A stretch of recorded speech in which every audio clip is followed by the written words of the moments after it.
Hola, buenas noches, queridos alumnos. ¿Cómo están? Me imagino que súper bien. ¿Cómo la han pasado esta semana? Espero súper bien.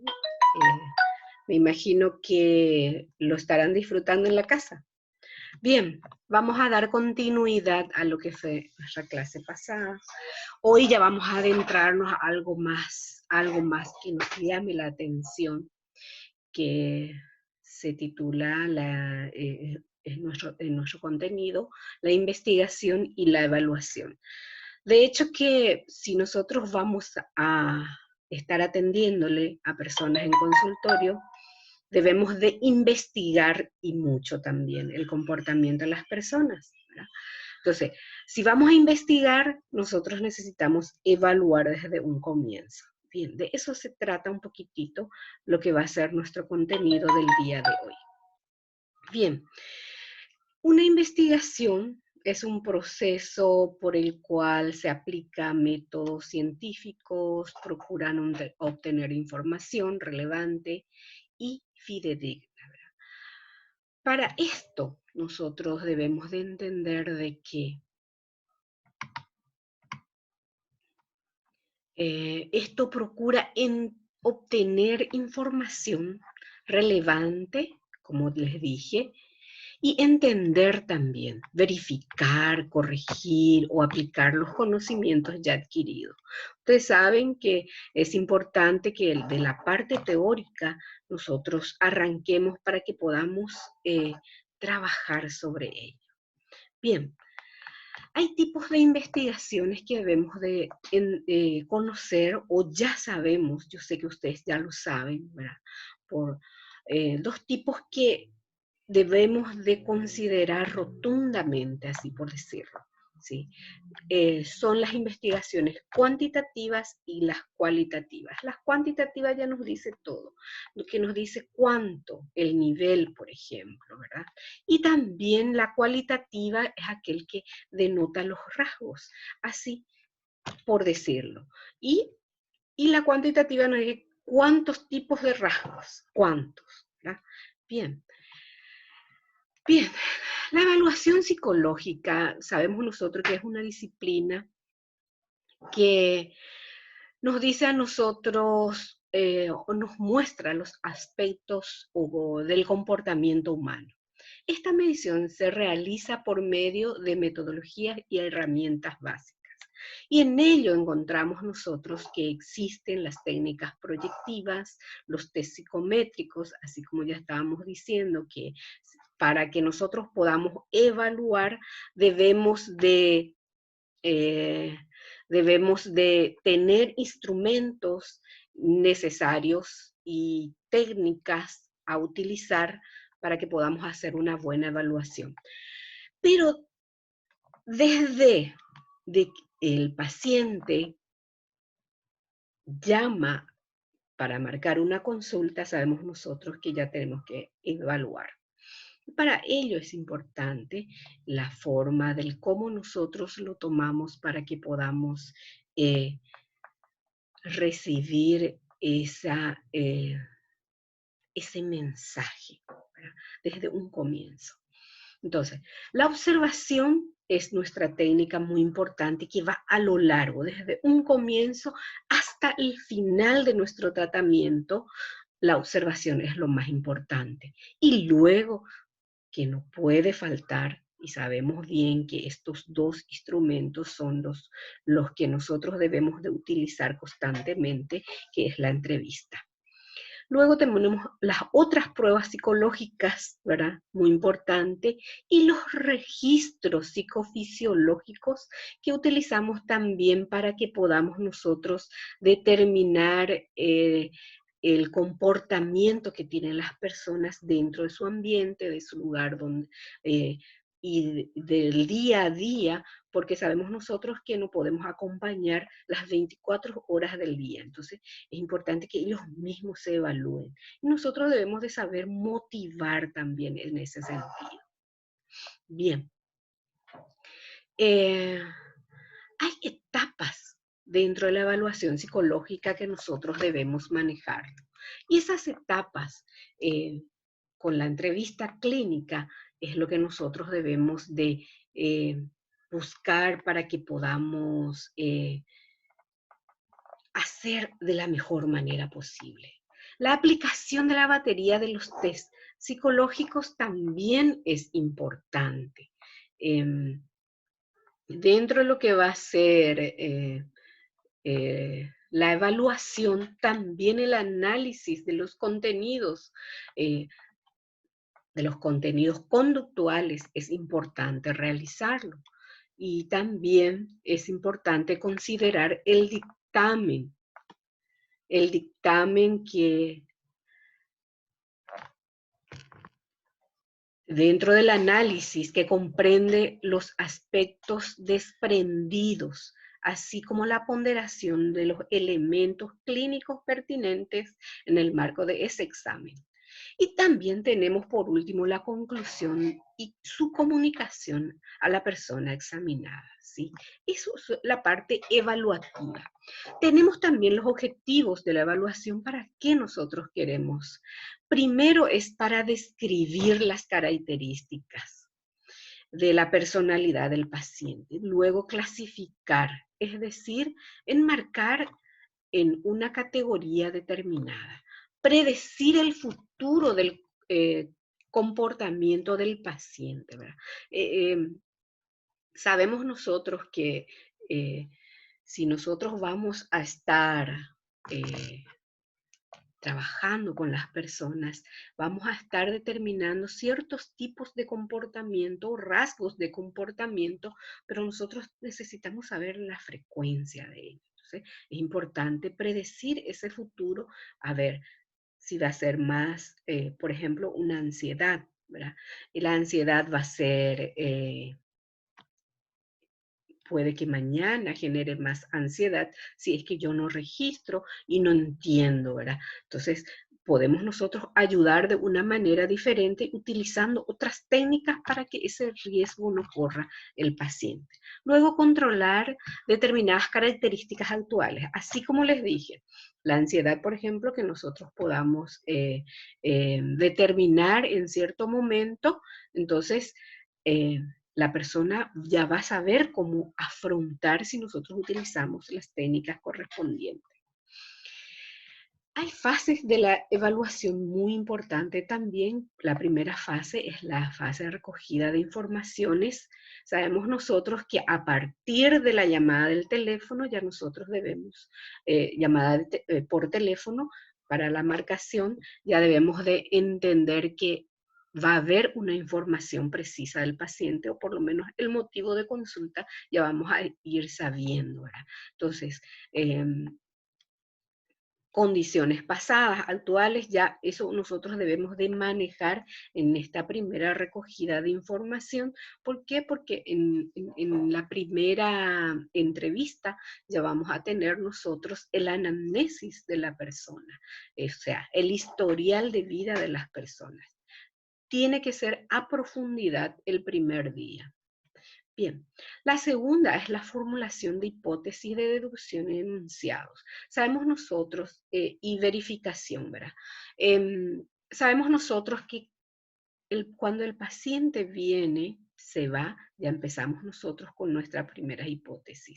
Sabemos que las hipótesis es aquel que tiene que ser verificado luego a través de lo que nosotros vamos trabajando con los pacientes, ¿sí? Y esto puede ser inductivo y deductivo, ¿sí?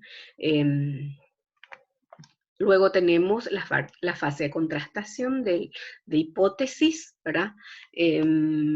Sabemos que tenemos que verificar nuevamente y contrarrestar lo que nosotros hicimos, o sea, en nuestra hipótesis anterior. Luego tenemos la fase de resultado, la descripción, clasificación, predicción y la toma de decisiones en esta fase es muy importante. Es decir, nosotros debemos de verificar las hipótesis que se plantea en la segunda fase y tenemos que responder a los objetivos y metas propuestos en la primera fase. Eso nosotros constantemente debemos estar verificando. Y la fase 5 es la formulación de hipótesis funcionales, ¿verdad? A partir de los resultados que nosotros tenemos que estar mirando ya la fase 6, que va a venir también, vamos a hablar sobre ello, y la valoración de la fase 7. La fase 6, la recogida de datos pertinentes de las hipótesis, puede también dominarse tratamiento.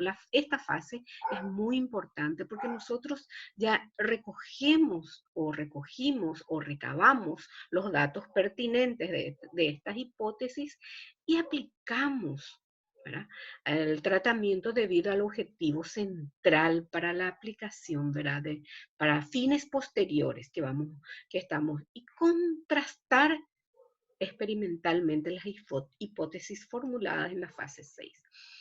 La fase 7, la valoración de los resultados.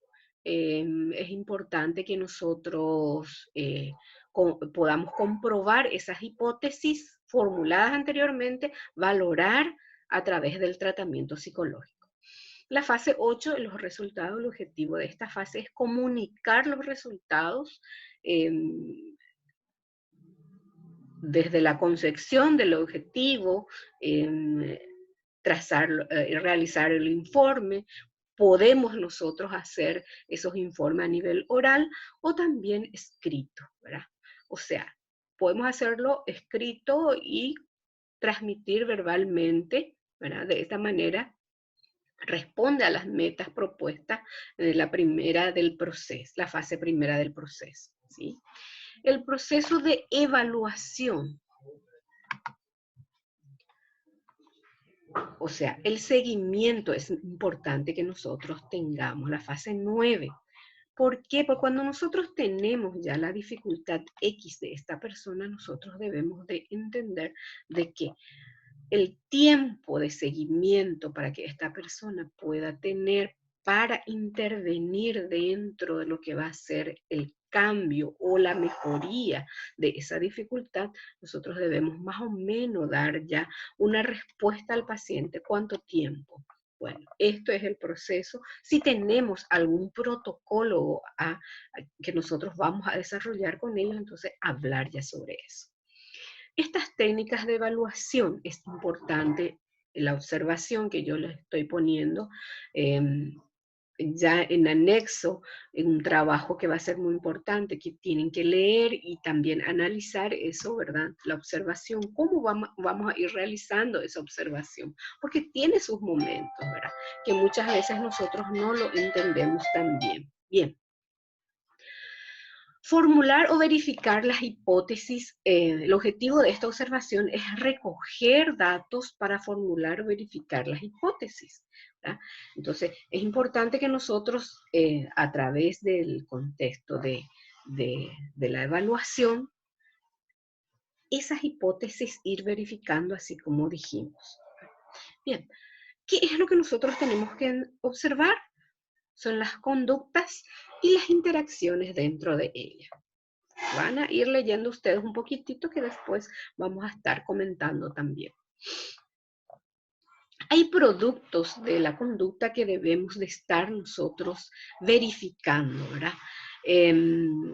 Actividades internas o externas de las personas, ¿verdad? En situaciones naturales o pueden también ser artificiales, como podemos decir el estudio de campo, y el estudio en laboratorio, que va a ser en la clínica, ¿no? Pueden considerarse productos de conducta. Existen 3 medidas dentro de esto: las medidas de erosión, que son las destrucciones, daños u otros tipos de cambios. Y las medidas de huellas son productos de la conducta que el sujeto, al utilizar objetos o al consumirlos, por decirlo, ¿verdad?, botellas consumidas por un alcohólico, si vamos a nosotros observar la conducta de un alcohólico, por ejemplo, ¿verdad? A eso se le denomina medidas de huella, lo que va dejando el paciente.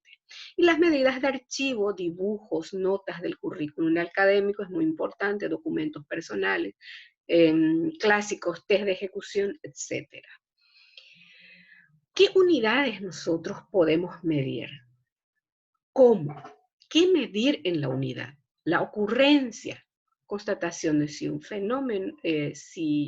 un fenómeno se da o no, ¿verdad? La frecuencia, el número de veces, la duración, el tiempo que ocupa el fenómeno que estamos estudiando. También las dimensiones cualitativas, intensidad o magnitud, se estudia el impacto de la conducta, ¿verdad? Y la adecuación también es importante tener en cuenta, se evalúa mediante los aciertos o errores. Las técnicas de registro, es importantísimo utilizar las técnicas narrativas. El observador se limita en esto a tomar nota escrita o oral, dice, ¿verdad? Es importante por eso, porque si nosotros vamos a poner el número de veces que ocurre esto contigo en el día, ellos ya lo ponen tanto, ¿verdad? Entonces, es mucho mejor a que nosotros tengamos un registro narrativo por parte del paciente, para que nosotros también podamos entender mejor la dificultad de las personas.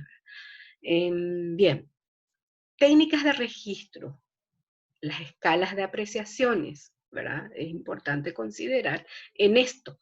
Un juez observador que conoce al sujeto valora al sujeto, ¿sí? Mediante una escala de estimación. Es importante motivar a los pacientes para que ellos puedan ir realizando las tareas pertinentes que nosotros lo damos para que puedan ir mejorando esa conducta aversiva. Bien, hay catálogos de conducta también que contienen una serie bien especificada de conductas. Solamente ellos van checando ya eso, ¿verdad? Y ya lo traen para que podamos nosotros ir viendo y hablando y desarrollando y interactuando con el paciente esa dificultad. Bien. El sistema de observación se hace según el tipo de registro, el tipo de muestra que tenemos, según las características de los aparatos de registro, puede ser también, ¿verdad? Porque existe también en la tecnología donde podemos nosotros ir registrando a través puede ser un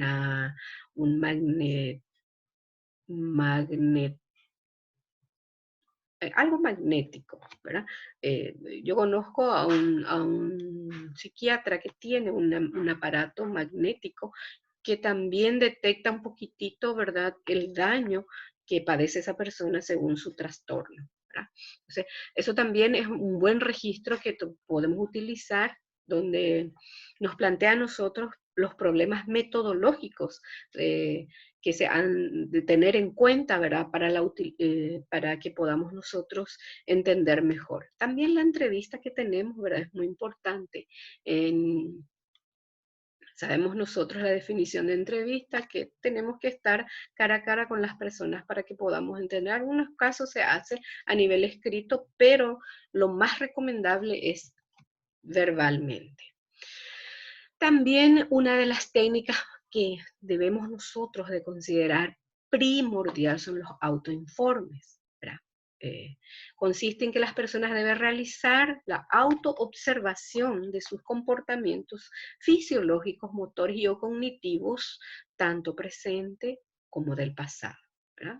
Tenemos unos ejemplos que necesito que ustedes lean un poquitito.